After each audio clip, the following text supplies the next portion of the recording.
Hello, everybody. My name is Tara All, and I'm happy to be back here with EA Zoom for a continuation of my series, We Are the Planets. And today we are launching into You Are Pluto. And it is extra exciting for me because we are, with Linda's help and the rest of the crew here at EA Zoom, I am soon reaching the end of this series where there is a video for each planet. We have just two more to go, and those will be Chiron and the Sun, and those will wrap up in 2020. So thank you for being here, whatever time or space you are in viewing. And for everybody right now, hey. All right, planets on the first. I have been working with planets on the first and personally choosing one on each of my birthdays for the past 5 years. And I just had my birthday again. So this actually is the sixth time that I'm choosing a planet first. And I gotta say, it continues to be a technique and a practice that just keeps working for me, and it keeps revealing more and more. So I am just excited to share it. The thing with planets first, and for anyone who hasn't heard me talk about this before, there is a technique to it. And but we're not going to get into that today. The technique really is that you pick whatever planet you want to choose first, the planet that you want to live through as the lens or the focalizing crystal for how to sort of look at life moment to moment. This is great, for example, if let's just say that you've been lacking discipline, or you've been having a hard time accomplishing your goals or keeping to task or being responsible, right? And a good example of this would be choosing Saturn would be a really great remedy for that. And whichever planet you choose first, you rotate to the ascendant. So in essence, that planet is married or in partnership with the ascendant. And then essentially for whatever period of time you choose, you let that planet take the lead. See, to me, every planet just represents a different part of our psyche. And most of us have a player or two that we're more comfortable leading with, but it's all in there. You know, it's like all the players are there. It's just if you let someone else take the lead, your experience of your life and yourself is different. And that's what gets me excited about planets first. And you don't even have to know much about astrology to do it. You don't have to actually rotate it in the chart and look at the chart and do the technique side. You can just pick whatever planet personifies the energy that you want to bring into your life. And you just basically have an ongoing meditation with that planet. So it's continued to work for me, and there have been just people in my life that have reported back.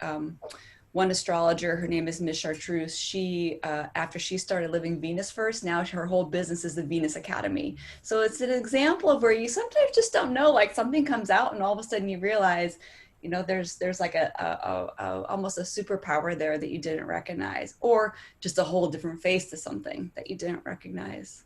But today is all about Pluto. But that just gives you a flavor of this idea of planets first. And a little bit more about that. So oftentimes I'll refer to this as choosing a new experience of yourself. And for me, my intention in choosing any planet first, it's powerful because I have the courage to see myself from a different view. And it could be simply in this different view that the form of me will appear different. And it's not because I've actually changed, it's because from the space within me that I'm orienting to, now I fill it up differently. So I actually appear differently in life. And somehow the parts of me that don't change, they actually coalesce differently in each view that I take. So there's never one version of who and what we are. And this for me is like a freedom in astrology to create more of it yourself, to create more of the experience for yourself. So as an example, we're talking about Pluto today, but if I choose Pluto today, some of the things we would explore would be, well, it looks like what? You know, it feels like what? You know, maybe I see Pluto here, I see Pluto there. You know, we start to like wear those glasses of like tuning into Pluto. You know, in what music does Pluto show up for us? What voices sound like Pluto to us? What words are Plutonian? And what this really is about what's the Pluto zone. And there's not just one Pluto zone, it's what's your Pluto zone. So part of the fun of this exploration is figuring out what Pluto is to and in you, your version. We can learn a lot through listening to other people and reading books and doing all kinds of things that way. But the archetypes come alive when we meditate with them and let them reveal through us. That's what I get jazzed about with this. It's not to put all the other stuff aside. I got a million books around here and I'm always tuning into all kinds of teachings, but it's those moments of ownership and realization. They really happen when you let it arise within you. And honestly, you just got to set an intention. Okay. All right. Plug in my computer for some juice here. Pluto, plug in the power. All right. So what does Pluto represent? Lots of things. I'm not going to try to cover all of it today because my intention is to not take up more than half of this time with my yammering on, because to me, the volunteers and different people's perspectives is really what helps brings it to light for us. So I'm going to try to keep myself under control that way. If you know me very well, I don't always do that so well, but it is my intention. So Pluto represents lots of things. The soul's evolutionary journey, and this is from the EA perspective, the soul's deepest desire, the why that underlies everything. You know, when we're working with Pluto, we can see what is the underlying motivation, the underlying intention, the deepest soil, if you will, underneath what's happening in a life, or what we can then see in a birth chart. So it's the underlying purpose for the current incarnation. It certainly includes the polarity point, but that's not the point of this part of the discussion. I just want to kind of hone in on Pluto. It's our deepest habits and patterns. It's the things we've been going for over and over again. So there can definitely be like compulsions and obsessions hooked into those things. Like it's almost like we can't resist. And there's an attraction repulsion there. What we call the shadow, Pluto is lord of that land, and pre-existing karma. You know, things that have happened in the past that we're still holding on to is very much part of Pluto as well. Here are some of my favorite little descriptions from different astrologers. Mark Jones talks about Pluto as meaningful suffering. Not just suffering, but meaningful suffering. And Daniel Giamario, he talks about Pluto as being conditions for surrender. And I heard him speak once and he said, you know, with Saturn, you can come up with a plan, it's workable. But when Pluto comes into the picture, it literally is time to wave the flag. You know, it's time to surrender. And Stephen Arroyo talks about Pluto being confrontation with our old selves. It literally is where we meet our quote unquote past. And Nuno Michaels, he says that, we know that Pluto is about power, but Nuno says that it's how we draw power against or power to allow life. One of the two, a mixture of the two, or we go back and forth. Okay, more things about Pluto. I have a shadow boxer here because I feel like that's a big part of what we do with Pluto, right? We're shadow boxing with ourselves and we use the external world to do it. Pluto is it's the bottom line. It really is the bottom line. And in evolutionary astrology, we know that, you know, everything that we build on when we're doing chart interpretation or working with it, we go to Pluto first because it is the bottom line. It's where we need evolutionary growth, where and how we need to transform. It represents death and rebirth and regeneration. It's the Phoenix archetype, but the crucible comes first. You have to be in that fire of transformation before the Phoenix rises. And Pluto holds, you know, all those territories. And with Pluto, it's like you got to rip the face off, get the pretty face off, and get into the guts. It really is about going deep in. I think about Pluto sometimes as a miner, you know, like mining for gemstones, because you have to drill and dig deep to get to that diamond. And that's how it is with Pluto. And that's how it is for those of us who are strongly wired with Pluto in our charts. Like our whole lives are going to be about that process. How are we mining into our own psyche? So with Pluto, where we get real honest and let the dead stuff go. Hopefully, you know, some of us choose to hold on to it. Where we release ourselves from bondage and we report to a new master. I think about Pluto sometimes as the master. And so this whole idea of transformation in part is if we've been doing things an old way for a long time, it's almost like that's the master we reported to. And now it's time to report to a new one. It's absolutely not easy, but it's millions% worth it.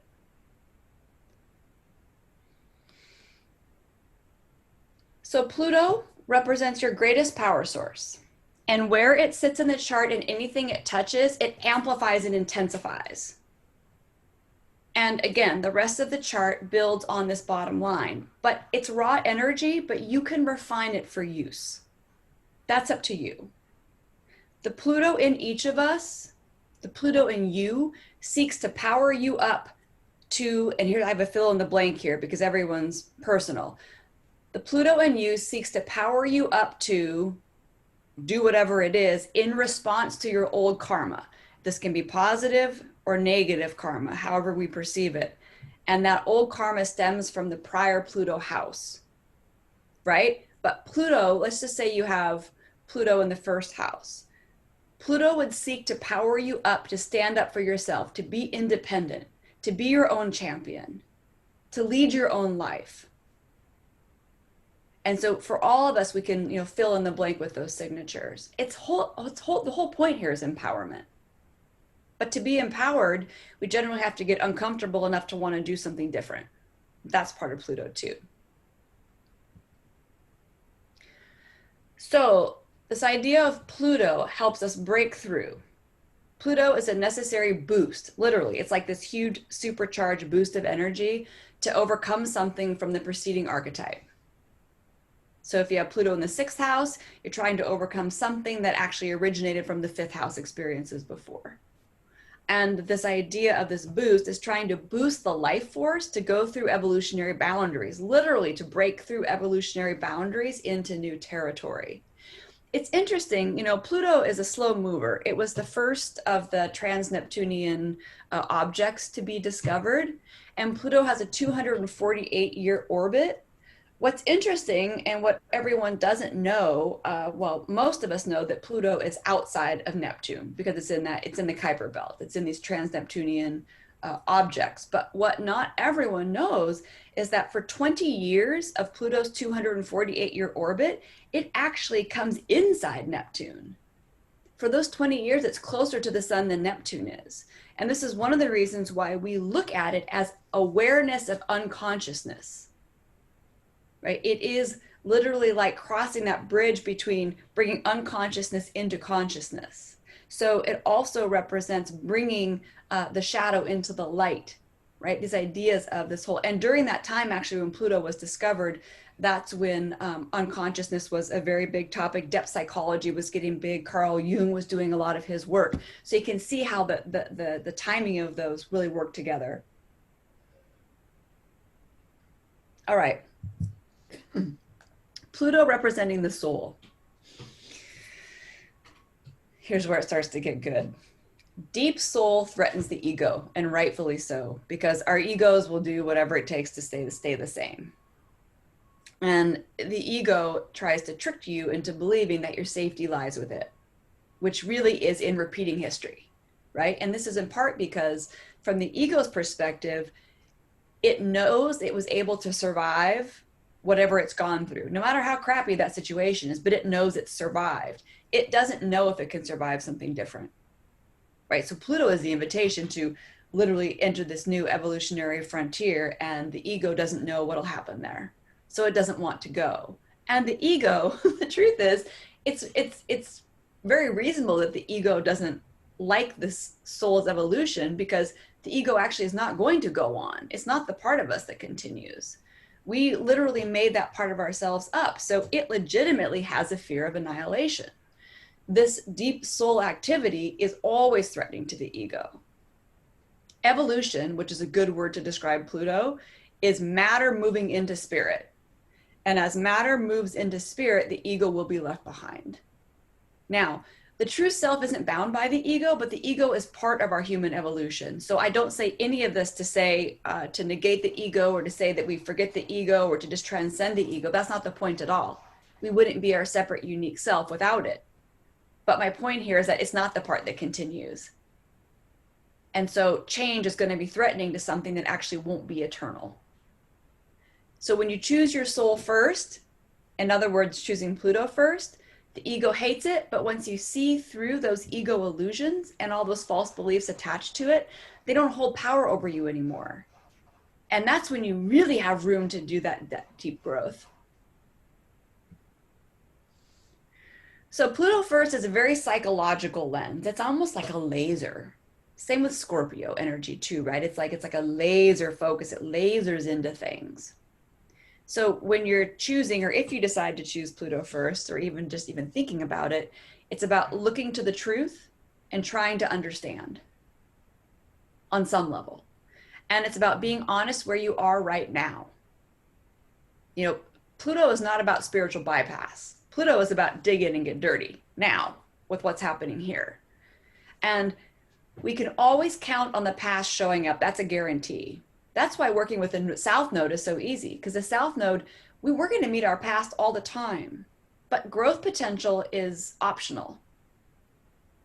So it's important, I think, to remember this. But so Pluto placement, for example, the house that Pluto's in is going to show us the past. It's for sure going to come up. But what someone's doing with that, how well they're integrating the polarity point, whether they're moving towards the North Node, any of these things, that's a choice. And evolutionary astrology is really all about consciousness, and really it only works for people who are interested in consciousness. Otherwise, you know, they would probably be better off with a different type of astrology. But if you're all listening here, clearly you want consciousness. So, you know, again, back to the Pluto zone. This idea of giving up on myself, I've come to feel that out. And to me, giving up on myself simply means that I'm going back to history and repeating it.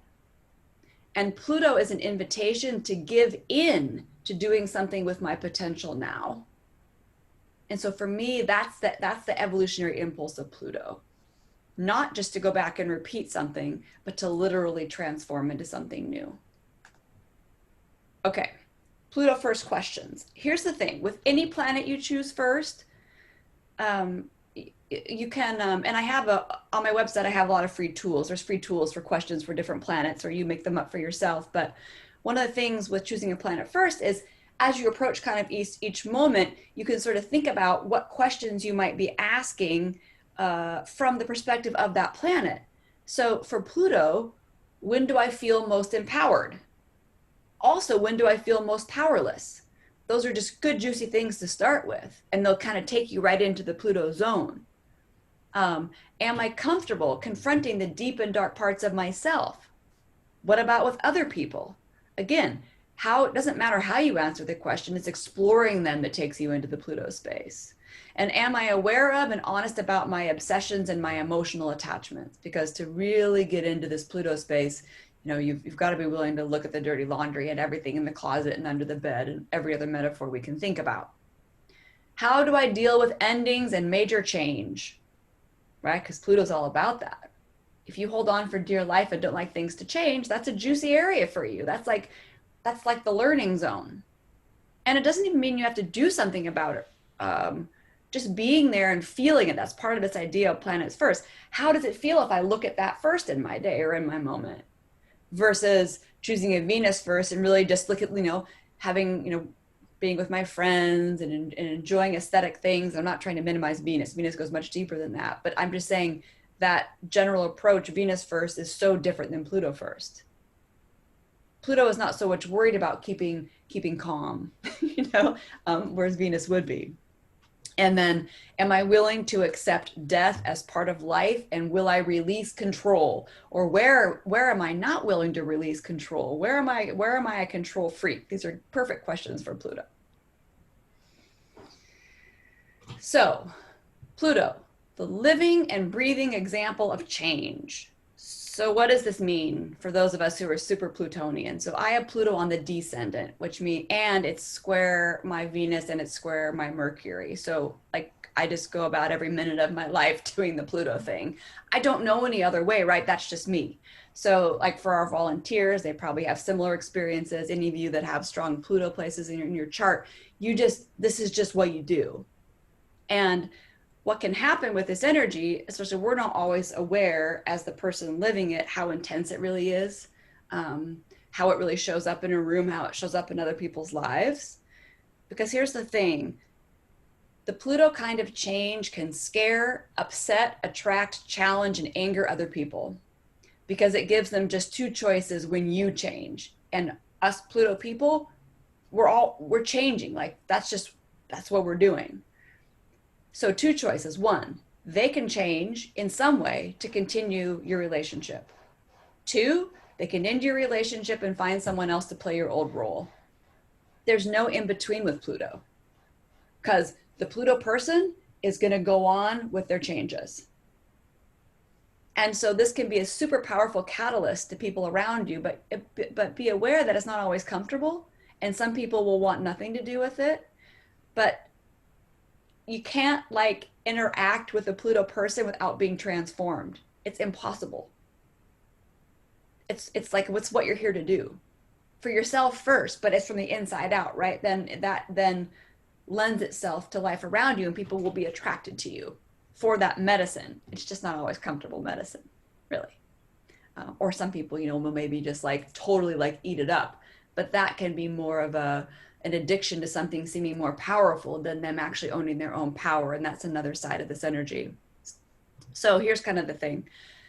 A quote unquote new you confronts that other person with a new mirror. And that work is constant, conscious or not, with strong Pluto, meaning you don't have to know you're doing it to be doing it. You're just an agent for change. And that change can come through. Sometimes it doesn't have to be always traumatic, but oftentimes it does come through trauma, drama, and resistance.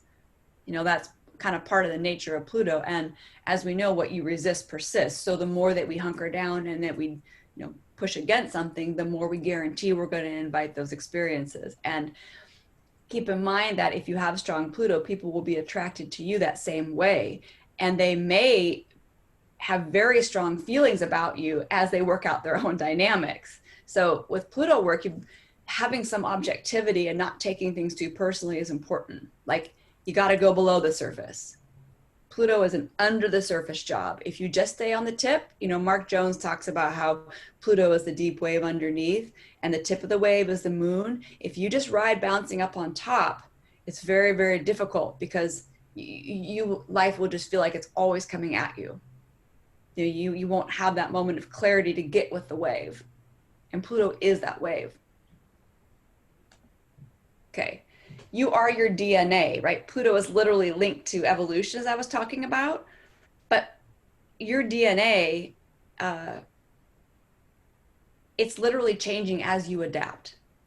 Like as we evolve, our DNA is changing. And how we respond to life changes our DNA. And that impacts generations to come. So for me with Pluto, it's not even just about us. It's about life in general, because how well we respond to our changes and go through our own transformation changes literally the DNA for humankind. You are the evolution with Pluto. So by the way, beware, if you think about choosing Pluto first, like make sure you really want it. Like, not everybody really wants it. And just so you know, I'm on my 6th year of doing this and I haven't chosen Pluto first yet. I've chosen other planets. Maybe it's because I get enough of it just as an infusion in my normal, through my chart into my life or however, but part of it is because it's intense. So all of this, like I say here, it's pretty cool unless you like staying the same. If you like staying the same, this is, probably a big no. Good thing to know about yourself, and not a right and wrong, by the way. There's nothing better about having a deep Pluto experience than having a different type of experience. There's no better or worse here. It's really just about a choice. Right on time. Shelley, if you are ready, I would love to talk with you. Okay. Welcome back with me. It's been a while since we've been in a meeting together. All right, but I've been doing a lot. I bet.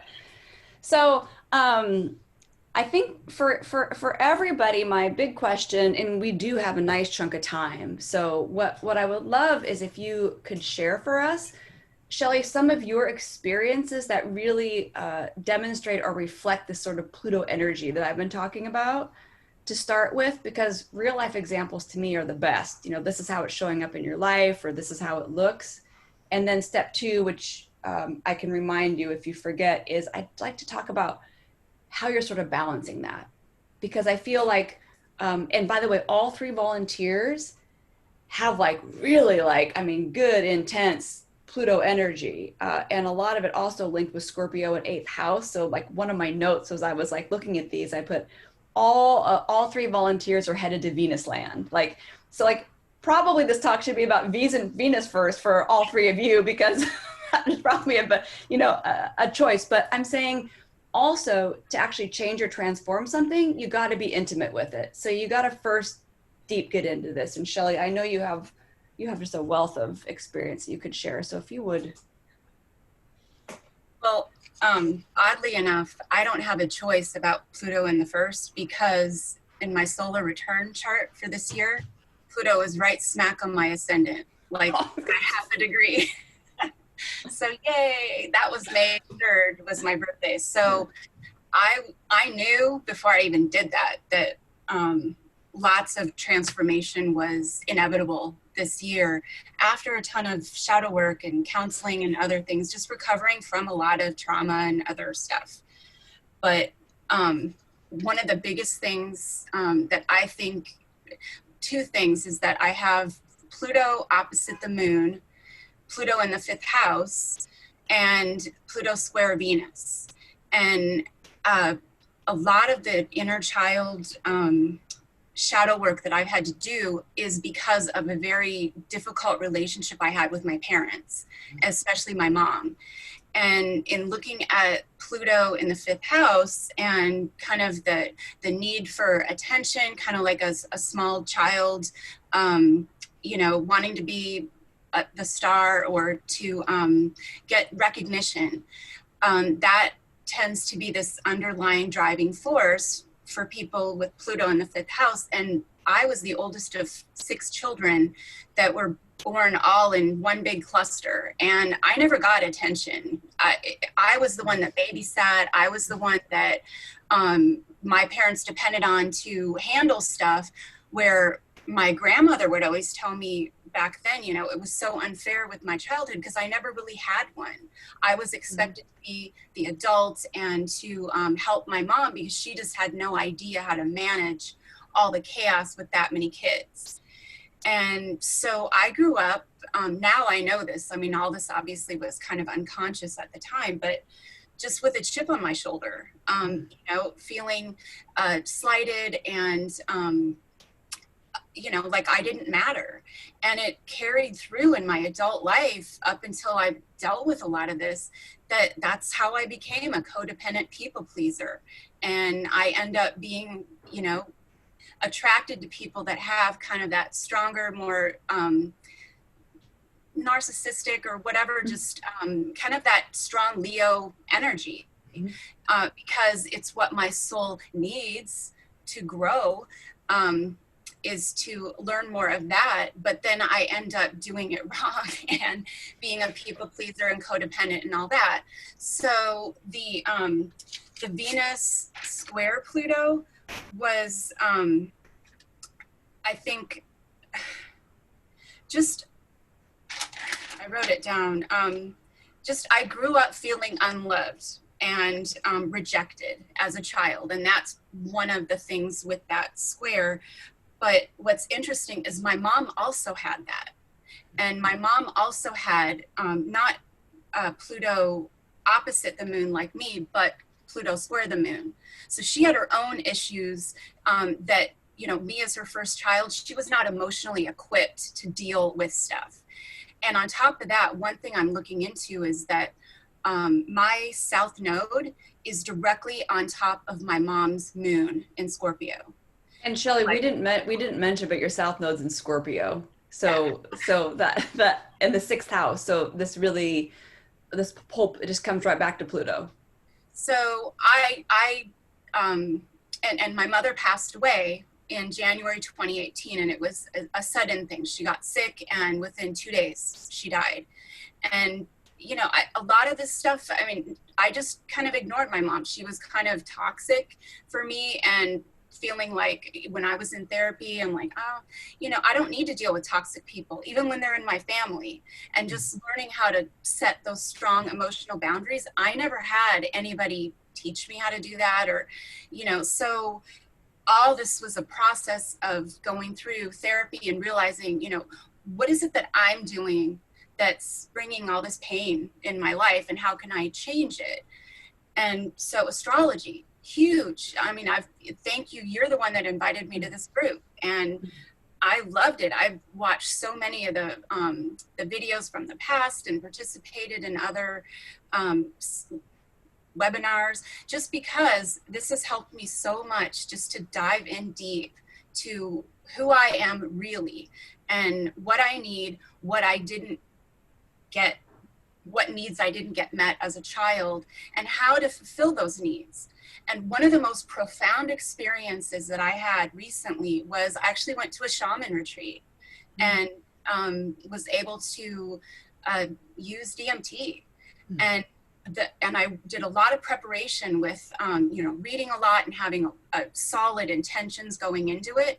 But the experience I had was, for the first time ever, just feeling like somebody like came out of me, and then with their arms open just hugged me. And I swear I'm going to cry talking about it, but just hugged me, and like just the love that I never ever felt. And I came out of that experience like, I love me, and I never felt that way before.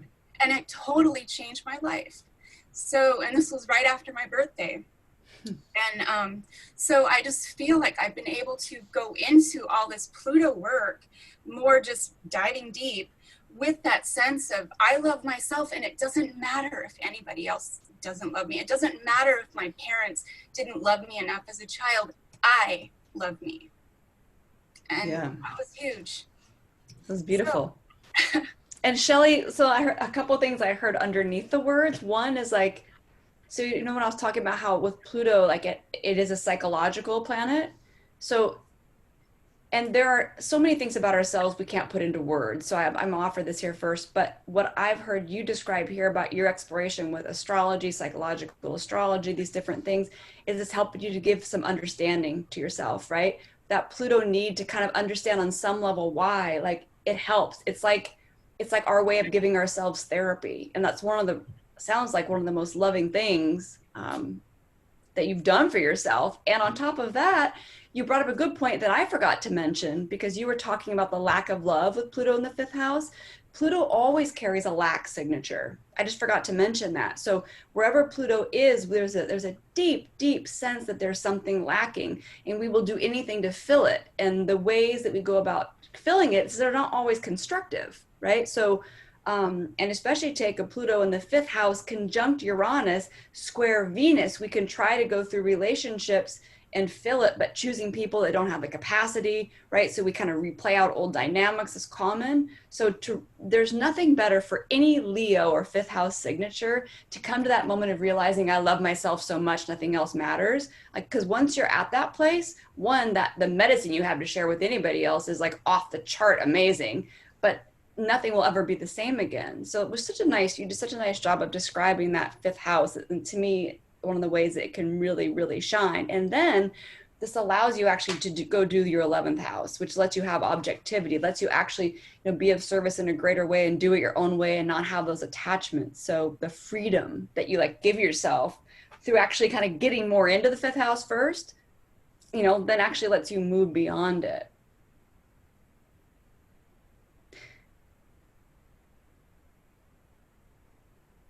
Can you still hear me? Shelley, can you still hear me? Shelley might be frozen. Tracy, you can hear me though? Okay, so it's not me. I think Shelley's frozen. So she's gonna probably come back. I have one more thing to say about her chart. So for those of you who are not looking and just listening, which is what I do most of the time when I'm tuning into stuff, she does have Pluto in the 5th house conjunct Uranus. It is opposed the moon. It is square Venus. She has South Node in Scorpio in the 6th house. And so the North Node is in Taurus in the 12th house, conjunct the Sun and conjunct Mercury, all in Taurus. When we add a Taurus signature in the 12th house, there's a lot of needing to just calm down. There's a real need to simplify. There's a need to find equilibrium. And the 12th house is really about finding inner sanctuary. And so I think in part, her experience with the plant medicine, I think it was so much, or with the DMT, is so much around finding that place of inner sanctuary. Yeah. Okay. Well, if she pops back, we can go back, but I think we might have lost Shelley. But I'm glad that she got to share that part because it was a great example. Tracy, are you ready to go? Sure. Same question. Can you give us a um Shelley, are you back? Yes, my internet died and I had I to. know. So sorry.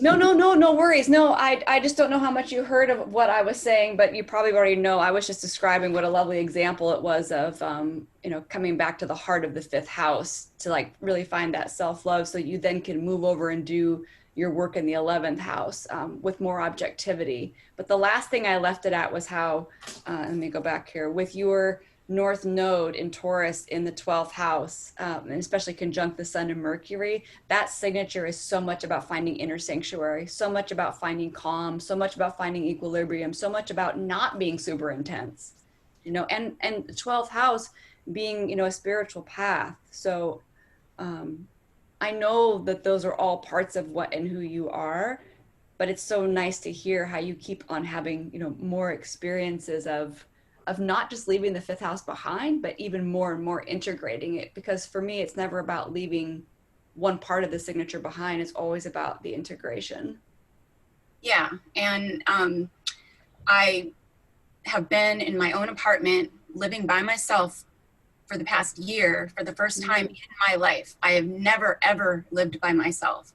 And it has been the most therapeutic, most awesome thing in the world that really was the catalyst to help me understand who I am outside of everybody else. Just who am I? What do I like? What do I not like? What do I do when I have no influence from anybody else? And that was, it seems so simple, but it is possible to have that perspective unless you live it. So, better late than never, but it helps me to take that and really go to that Pluto polarity point in Aquarius and just, learn how to shine, but shine for the benefit of humanity and take what I've learned and help other people with it. And it's I still don't like the spotlight on me, but also learning how to be comfortable with that when it's a good thing and not to shy away from it. And I had to develop the confidence from just knowing myself to be able to handle that. Whereas before I would latch on to people who already had that and then yield the spotlight to them, but then harbor all this resentment because I wasn't really being my authentic self. So It's great to hear you choosing less and getting more for it. Like that's so good. And that's such like a nice remedy to all this.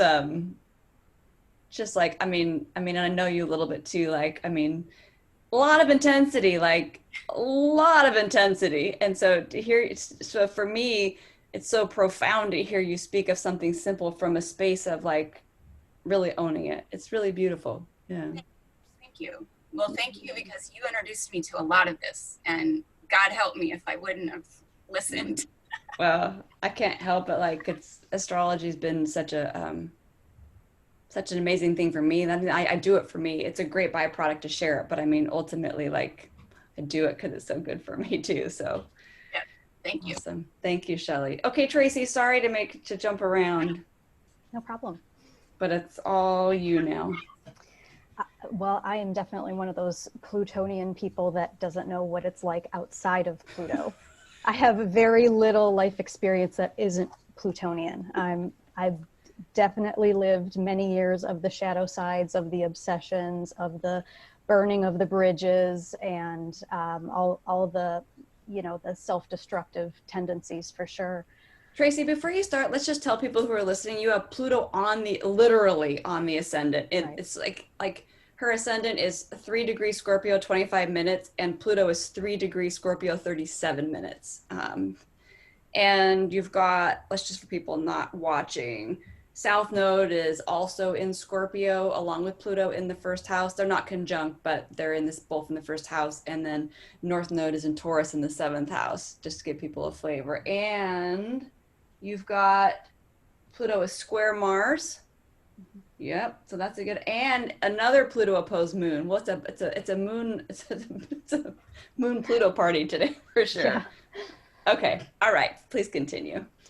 Yeah, so like Shelley, I'd never lived alone in my entire life, and I didn't even think about that until I heard her say that. And a lot of my problems are boundaries with people, boundaries and even codependency. You know, I flip back between the two. It's the control dynamic of I have to be the one in charge, or I have to be the one that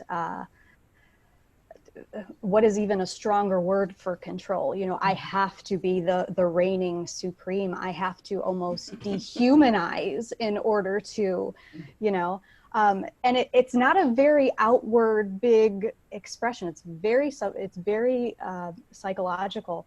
I don't come off as this crazy big, you know, ego in the room, but I'm going to get you. I'm going to get you psychologically. So I'm trying to tone that down. Yeah. I'm aware, but yeah, I definitely run more on the depressive types of emotions. I very much flip flop towards, you know, the spite and the grudges and the, you know, the darker kinds of energies. That's kind of my normal operating system, even though I'm working on it. What would you say in relationships for you? I'm just curious because Pluto on the ascendant, at least in my experience, well, on the descendant too, but on the ascendant in particular, like it's so strong. Like, do you find people in your life? And you're right, your presence is not off-putting. So I'm saying, like, I get what you're saying as far as like, but I'm sure like the minute that someone spends a little more time with you, they probably get a feel for the energy. So in relationships, like, how is that played for you? Like, what type of people are attracted to you? What type of people are you attracted to? Like, what are those? If you would share that, I think would be great. I am attracted to the powerful people, especially when I'm in the shadow of I'm too depressed to even do my own work to get myself out of it. I'm attracted to the people who run the room, so I don't have to do it, which is interesting.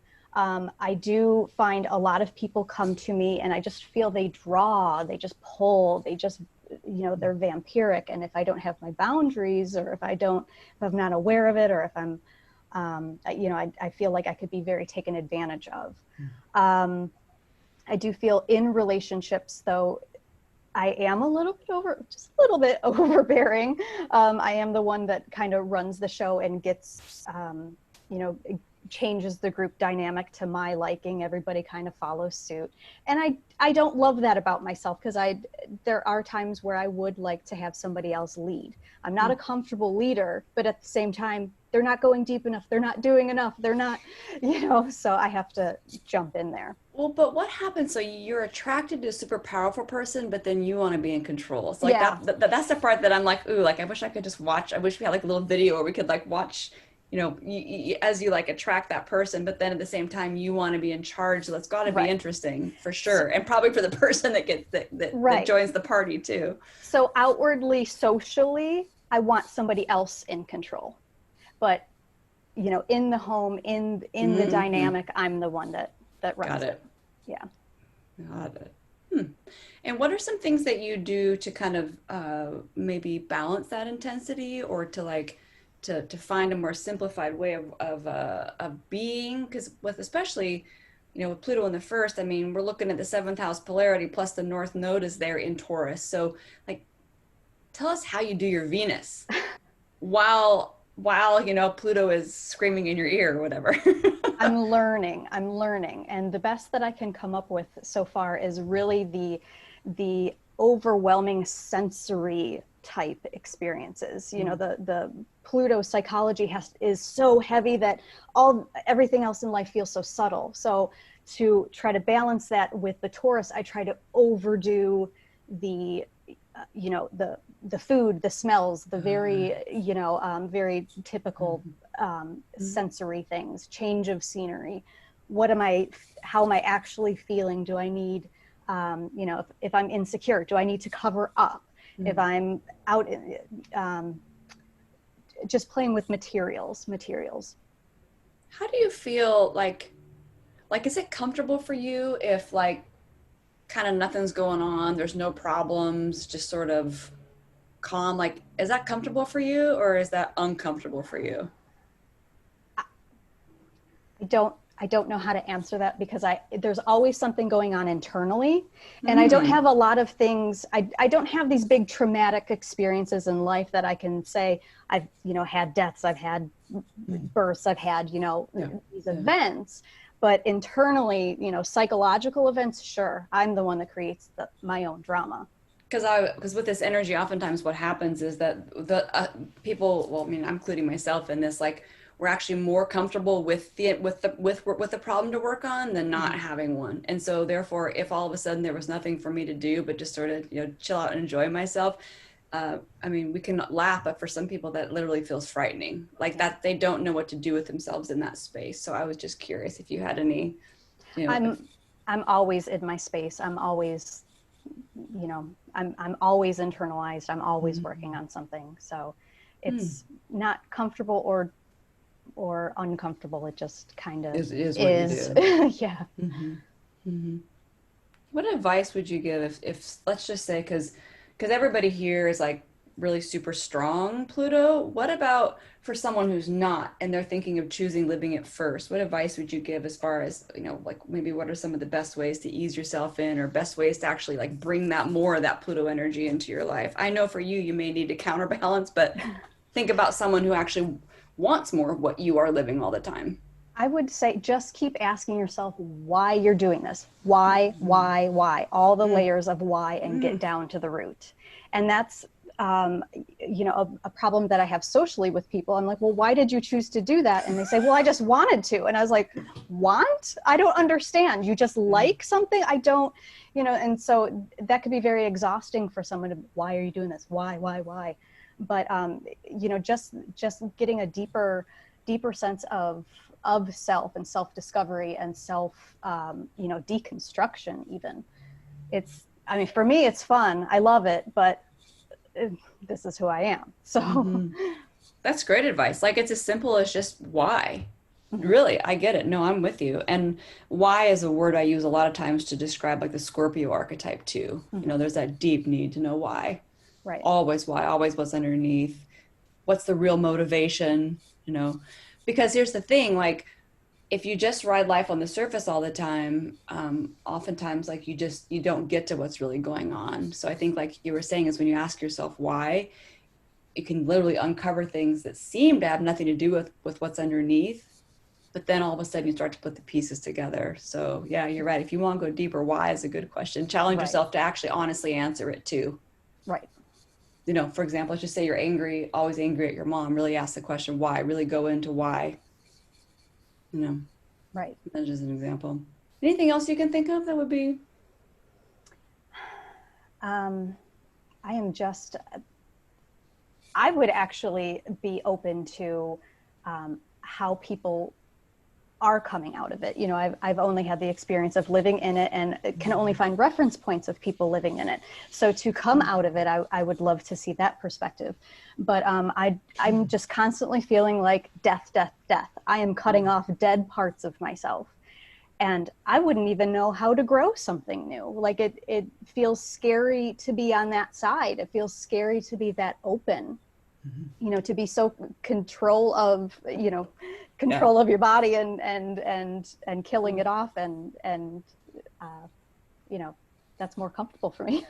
Well, it's interesting when you just described the being open to grow. I was thinking, with your North Node and Taurus, like, right. And in the seventh house on top of it, both Venus archetypes, right? Right. But in the Tarot, the Empress is Venus, and the Empress, she literally is fertility. What the Empress is all about learning is opening up to receive life, so she can then create. She's the number 3, which is about actually taking life in to then create something new. But it absolutely requires like trust. You have to open. So. And the natural nature of Scorpio and Pluto is to self-protect. There is a certain level of being very wary and suspicious of external forces, right? So, I mean, what you just described literally is that North Node. And it was really nice. I mean, like, as you were saying, and I could just definitely feel it. And the North Node is never comfortable. So for you to say, I wouldn't know how to go about doing it, perfect. That's how we all, for the most part, we feel about it. And I think it was Adam Gainsbourg who once said, it's not so much that we just go to our North Node. As we evolve through our life, we just start becoming more of our North Node. It's not like a destination, it's more of a becoming. Mm-hmm. So, in those moments, I think of North Node and Taurus in the 7th house of just kind of, letting it be and cultivating a garden versus always, like you were saying, think about it, it's like it's a different phase of the moon cycle almost, right? Like, you've been in that, I don't know, Samhain time of the year, right? Like that late fall where it's all about like, getting rid of all the old stuff and dealing with the compost or whatever. Like, I mean, this is totally like, right. Ooh, how do I actually like, because Venus is all about cultivation. It doesn't even have to go out and do something. Really, Venus like cultivates the environment and then life, comes to it. But I know for me, because like for me that I have a lot of Venus lessons for me too. Just to be open, actually the parts of that are uncomfortable for me too. I do much better with, let me just get down into it, and whatever, like that's actually a much more comfortable space and even the elimination and even the death, as you were saying, but there's something scary about, you don't know what's going to come when you grow something new as part of it. Exactly. And you don't even know you can do it. Right. So cool. Okay. Thank you. Did you have anything else before we have Violet? No, thank you. Thanks, Tracy. Violet, are you there? Calling yes, Violet. I'm here. Here You are. Hi. Hi. Thanks for being here. You get to go last. Oh, wow. That's fantastic. Yeah. So Violet, before you start, let me just say real quick. So it's funny, all the volunteers, man, they're not just strong Pluto. You guys are all like either 8th house or Scorpio. I mean, it's like just team dark. And I don't mean that in a bad way, but just for sure. So you have also, just like Shelley, Pluto conjunct Uranus, but yours is in the 8th house. Mm-hmm. And you have South Node in Capricorn in the 1st house, North Node in Cancer in the 7th house, conjunct Venus. So again, a similar North Node Dharma signature to Tracy's, and actually to Shelley too. I mean, like I was saying, all of you guys are moving towards Venus. So again, if I was to recommend a planet to choose first, I actually would recommend you all choose Venus and do it for like 5 years in a row or something, versus the Pluto. But we can't get there without. So, and let's see, you also. What's interesting for you is you've got Pluto, you've got trine aspect though for you. You've got Pluto trining your Mercury, Mars, and Jupiter. Right. So there's some flow energy going there. I know you'll tell us a little bit more, but I just wanted to point out that this one is a little bit different in that respect. But you got Pluto opposing Chiron, and that for sure. In some respects, it's like just a different variation of Pluto opposing Moon. I look at both of those in some respects. Emotional wounds can live with both Chiron and, of course, the Moon. And then you've also got it opposing Saturn. So you've got, a good little deal of stuff going on here. What would you, yeah, you do. And I know you could probably go on for hours about it, but can you maybe just give us a couple examples or even one of something for you that has been, that really reflects that intensity, so people can get another feel, and just another example, just like Tracy and Shelley did. Yeah, sure. There's a mystic rectangle there too, which I've been to unpack a bit.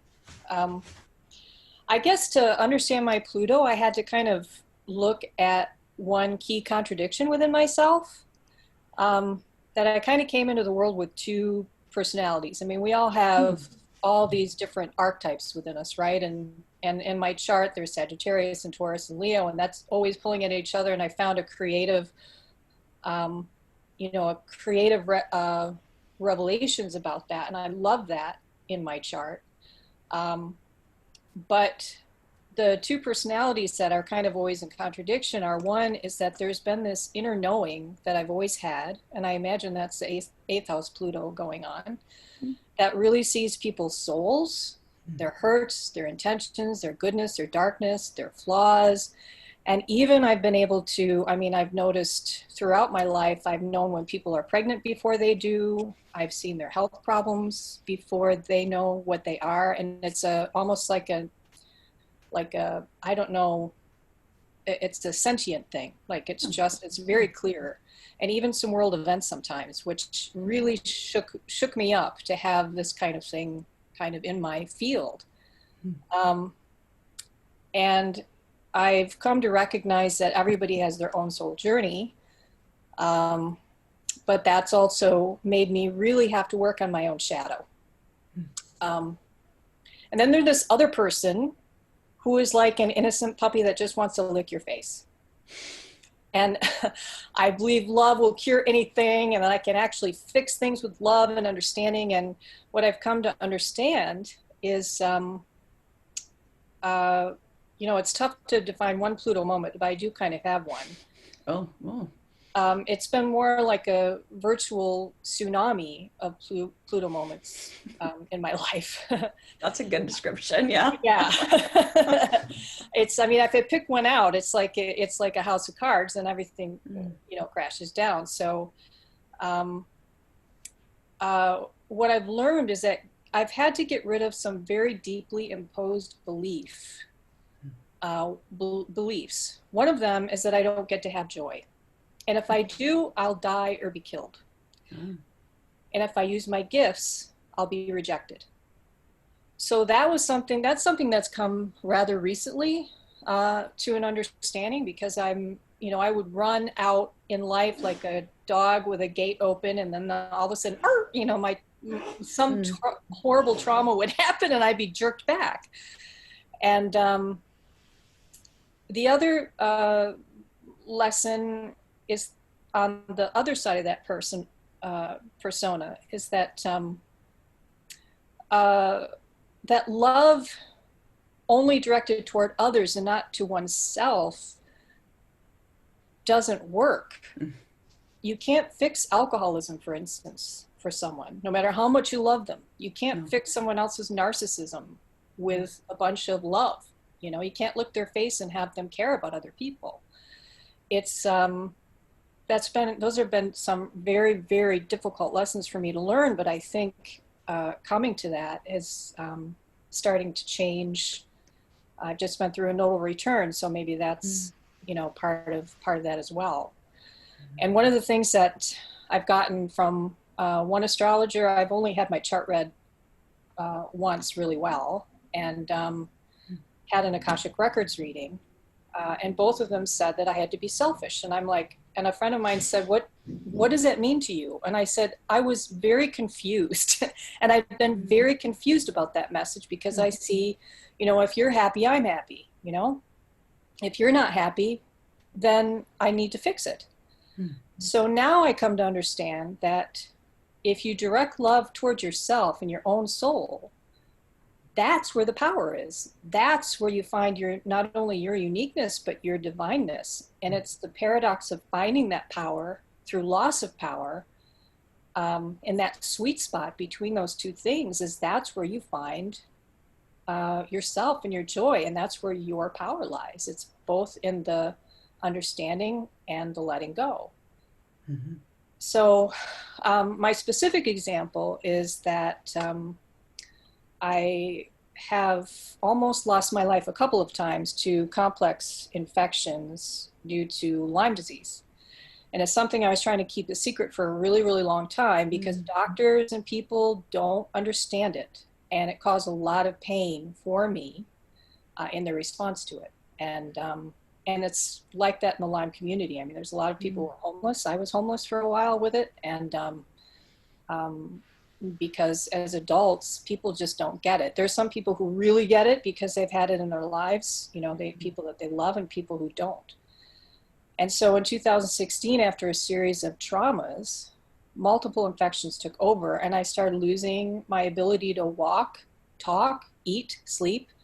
And I literally had to fight for my right to live, both in fighting with hardly being able to talk with doctors to pay attention, and also just fighting for my life. And I pretty much gave up. And this happened when Mars and Jupiter went retrograde in Sagittarius. And I don't know where Pluto was at the time, but I'm sure he was deeply involved.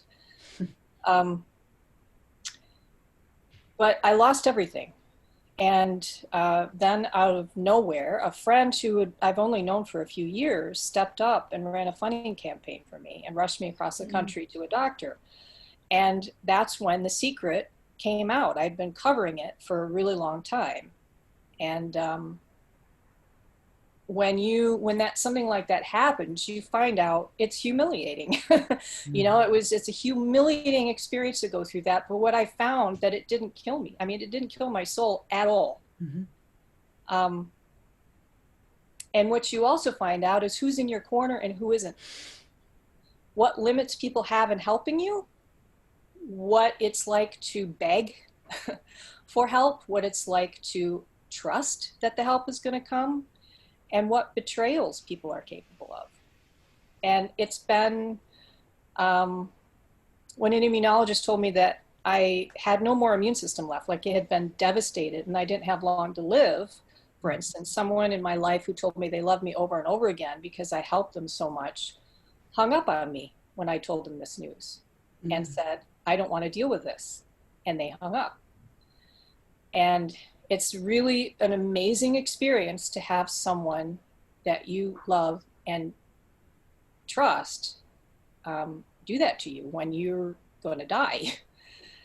And so I started watching my life with this inner knowing, almost like a movie, like watching people create their own reality. And over and over again, I'd see people create their own reality, exposing their shadows and saying, why can't you think of it this way and make a different choice? Why is this happening? And this is happening at my expense. And it's seemingly at my expense. And I was pretty helpless at the time. So it definitely was extremely painful because I had no power to change it. And then I wondered, I really have always believed that we create our own reality in some way, but I was feeling very punished. And, and I'm like, if people truly create their own reality, how on earth am I creating this? And so that's when I started to come to terms with the fact that my beliefs about life and my right to exist were in direct opposition to my love of life and what we're here for. What I believe we're here for is to be joyful. And it was in that time of wondering if it's amazing how strong your soul is when your body is giving out on you. And it's amazing that connection between your soul and your body and how you can inform your body through your soul and through your desire, which I'm coming to find is divine. Desire is divine. And true, pure desire is absolutely divine. And how that can help you heal and change. And so every day I would find something to be joyful about, even if I couldn't talk to you, even if I couldn't read for a really long time. And so what I found was I would listen to philosophy, psychology, and evolutionary astrology videos. And that kind of saved my life because it gave me something to be interested in. It gave me something to find joy in. The gaining of knowledge and gaining of understanding of this situation and having a different perspective on the situation was incredibly valuable for me. And so that's kind of it. Violet, it's there's so much stuff in there and so many directions we could go with it. And I was like, these meetings could be 2 hours as far as I'm concerned, but Linda will eventually send me a message and say, Tara, you need to keep your thing under control. Well, that's it. That's all I had to say. But I want to say in response to that, like, so there's so many things in there here. So with the Pluto in the 8th house and the polarity point in the 2nd house and the North Node conjunct Venus in the 7th house, the intention is clearly to calm down, and the North Right. Node and Venus, and it's clearly to heal, right? And it's clearly to take care of yourself. So sometimes we have to have a lot of things go wrong with us to make us stop. Like it literally sometimes takes a giant truck hitting us, to make us like literally slow down and pay attention. So what I heard in that process was when you couldn't do things, like maybe read or even have, your own faculties to yourself, that actually is the space that brought you back more to yourself. And I think that's part of the gift to me of that second house and Taurus energy, is getting literally like getting back to the basics of what matters. Because the 8th house and Pluto and Scorpio, all those energies in general, they become so complicated, so overwhelming. It's dissecting and it's intense, and it reaches a point that we can't withstand it, at least not our human selves. You mentioned an experience of the soul, and I always think about, it's never the dark night of the soul. The soul doesn't have a dark night. It's dark night of the ego. And so That's true. and so for me, I always remind myself, I'm like, my soul, and by the way, this is so much of like the Pluto part, the soul doesn't really care what it takes to grow. It just wants to grow. So it doesn't care whether you have to fall off a bridge, and break your neck, or whether you can just have an awareness of meeting a deer in a nice field. Do you know what I'm saying? Like to it, Yeah. the same outcome, but our ego self sure cares a lot, right? And so for me, ever since I've reframed that is definitely helped me. You have a moon at 22 degrees Leo. My moon is 23 degrees Leo, so we Oh, share moons. brilliant. Yeah, yeah. And so I when love you were it. talking, yeah, so when you were talking about, and the moon rules your North Node, right? So the moon Right. is a big deal for you, and a moon in Leo, it's not, it's about having a good time, you know. And you used the word selfishness. I think you said an astrologer said that you needed to be selfish, and I just don't like that word, because to me, you need to be centered in yourself. You need to choose yourself first, love yourself first, because a moon in Leo, like its greatest gift to the world is when it is so full of its own light, it like overflows and shines that light and gives other people permission to like do the same thing. So Right. it's sort of like, if you don't have your center, which requires some, I get what we're saying, selfishness, you don't Mhm. have anything to give. And so a moon in Leo, in so many respects for me, especially because it's the mediator between the South Node and the North Node, is you got to do you, and you got to do you like in the most, use the word joy, and it's a good word. Not everyone, not everyone resonates with that word, but from my own history, both my parents have Scorpio moons. Okay. And so I was raised just very like, everything was kind of like that, and everything was intense, and oh my gosh, and we had to keep things private, because like that's not someone Right. else's business, don't share it. And Right. anyway, so, and I took on a lot of that energy, and it wasn't until probably, I don't know, 6 or 7 years ago, where all of a sudden one day I was like, I don't have a Scorpio moon, I have a Leo moon. And I was like, Right. I don't have to be emotionally all like dark, and I mean, I'm like I can just have fun. So I Yeah. think that medicine is just as important as someone else who needs to go the flip direction, right? It's almost like you need to take self-expression, creativity, if you like that word. It stunts a lot of people. So and just, I know I love creativity. I mean, that's but my life. I've had to reinvent all the time, yeah, career and wise, and yeah. and you need to take it seriously. Like sometimes having a good time and being creative, having fun, having hobbies, doing things that make your heart happy, like with this signature, like in your chart, you need to take that as serious as any of the other darker, deeper things you've gone through. Like it's just a serious medicine. It's just kind of hard to do because we're not programmed that way. We're not programmed to take that so seriously. Like that's serious medicine for you. Go do some serious Leo, and Right. Cancer and Leo both are about really having a full experience of myself, defining myself for myself, choosing my container of who I am, really getting into my insides and then sharing my insides. I mean, it is very much about yourself here. And I'm only encouraging you, and you're probably already doing this, it's just that don't take it any less seriously. Don't take that being centered in yourself any less seriously than someone who would say you need to really deeply analyze this and get in here and, eliminate things. Having a good time is just as important. Like, Yeah, well, that's kind of I guess that's kind of my point, is that I've spent my life knowing that joy and creativity and playfulness, and that's what everybody needs to go toward, and I wanted to do that too. But every time I did, I recently realized I could draw. I didn't know I could draw. Mm-hmm. And every time I did, then something would come and yank me back. And so I had to uncover this wrong belief that if I experienced joy, I would die. That had to happen, or I wouldn't be able to experience the joy, because it was always going to be taken away from me. And I think one of the reasons the astrologer said to be selfish was because he wanted me to struggle with that word, because it is a difficult word. And it's like, what does that mean really for me? Because it's an extreme word, and I was extreme on the other end, that it's like I was getting my, I had to come to terms with that word. So I totally hear what you're saying, to be centered in yourself. But for me, I had to have some things that I had to turn over in my mind. I had to struggle with them to be able to go, oh, I get it now. I see. Yeah. Does that make sense?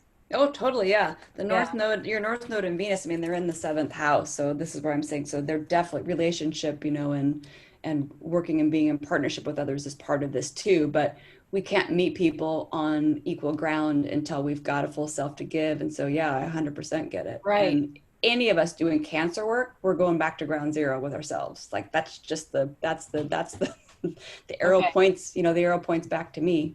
Yeah. Right. Wow. Okay.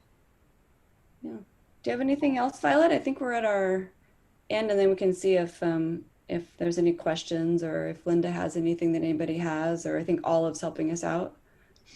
No question. Yes. Sorry, I don't have any. I have so many questions, but I can't pick out one that would be. It's fine. It's fine. Thank you, Violet. Thank you for being here with us. Yeah. Thank you so much for having me. I've got a question, Tara. Looking at this chart, the North Node's in Cancer, and we were talking about, Leo and Cancer, and Pluto and the ego. There seems to be kind of a battle, like the ego doesn't like it, whereas Pluto will do anything to evolve. What is a good way to hold the Cancer archetype? It is our egoic structure, the evolving egoic structure, but it's so human. It suffers. It feels that pain. What is its purpose? I mean, I don't know. Anything that you'd like to say about that? Yeah, and Linda, I feel you might have something to say too, but I do have four planets in Cancer, and I 100% agree. I sometimes say it's the most human sign, and in particular, it's very much associated with the vulnerability and fragility of humanity, right? It's like the soft spot on the inside.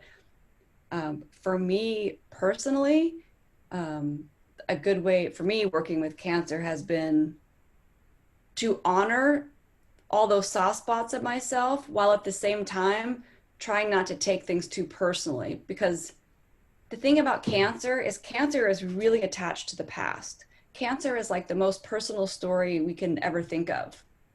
Everything about Cancer links back to something that happened to us, some experience that we had. And so to work well with Cancer, you have to make room for the inner child. You have to make room to feel all your feelings, and you have to almost let yourself realize how much you react, how much neediness you have, how human you really are, without becoming too attached to it. Because the key here really, because one of the reasons why Cancer is such a healing sign and can have really empathy for others and even be a great therapist, a healer, right? All these things is because they've embraced their own humanity, in a very honest way. So that's part for me.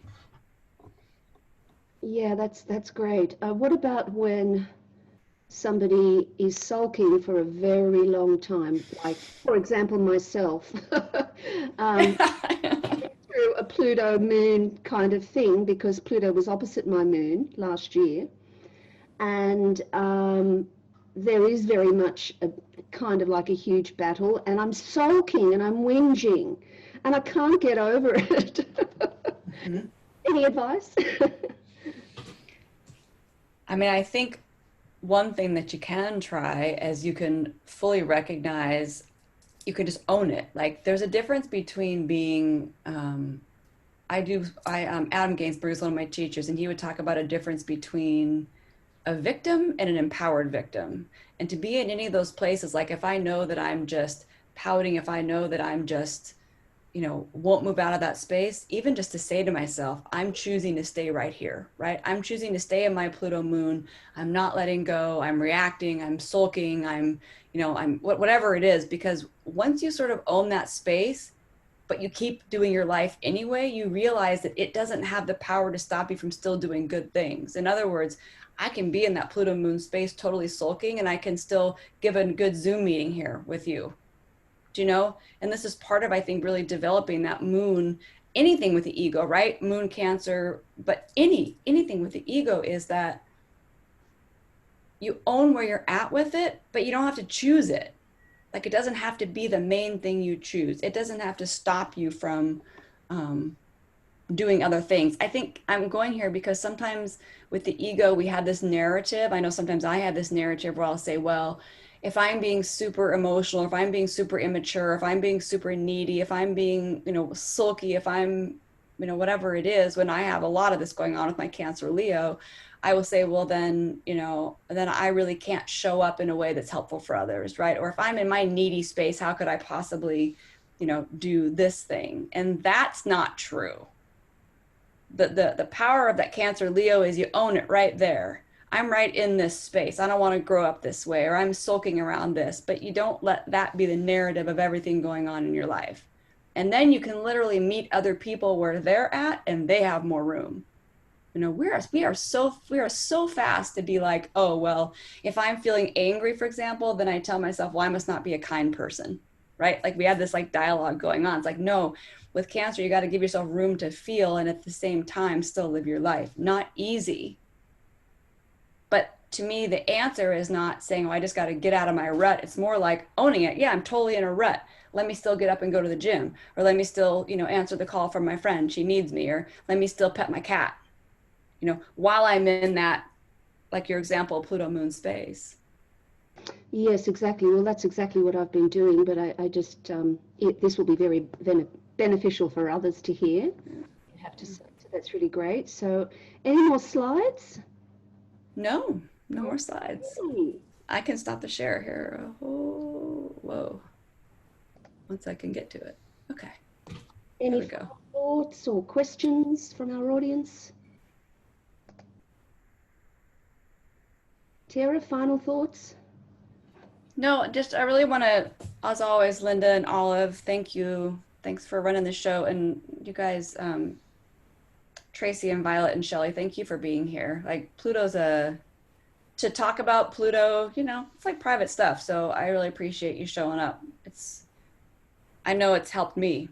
Like just hearing you share your experiences, like helps me see it in new ways. So I just am thankful. Well, thank you so much for taking the time to do this. This is really very good. It's my pleasure. This was an excellent meeting. So would you all please thank Tara all? Thank you, Tara. Thanks so much, Tara. Thank you.